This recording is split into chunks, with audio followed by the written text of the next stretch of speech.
Welcome to Notap, the mobile touch typing system for Android.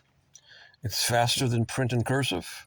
It's neat, editable, and is built for endurance writing and the reduction of eye strain on smartphones. Today I just want to show you how to make Notap the primary keyboard and the buttons you need to push in order to get there. So we're going to start, let's see.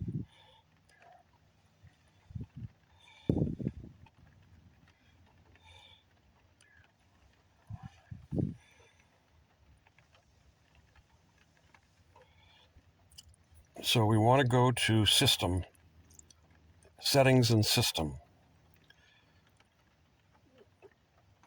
So you bring down to your settings. Your settings are right there. You tap Settings. Can you see that?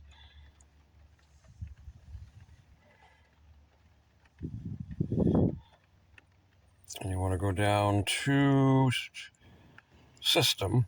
System right there. Tap System.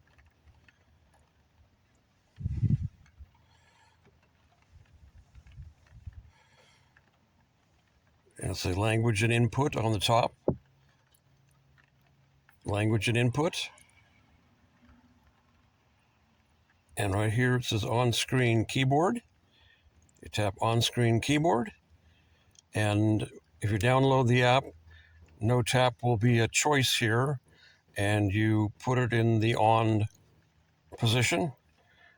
And the keyboard, Google Keyboard, will be in the off position. So you go back, get out of there.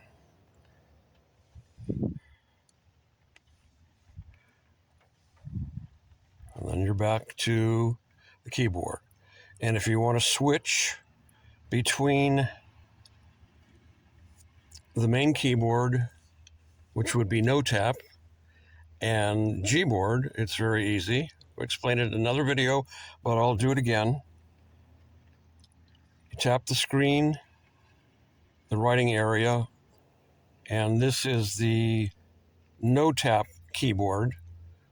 It's non-functional except for writing. You can write in it, but there are no buttons there. And there's a little kind of a keyboard representation in the lower right-hand corner, and you just tap that, and it'll give you a choice of Gboard or Notap. And you can quickly go to the keyboard if you needed it, if I wanted to use it again. And then you can go back to Notap, and you're going to go back to Notap. And then you can, this is the universal Notap for any app, and this one is the standalone app right here. And that's about it for today. I'll wait for some more videos that are coming up.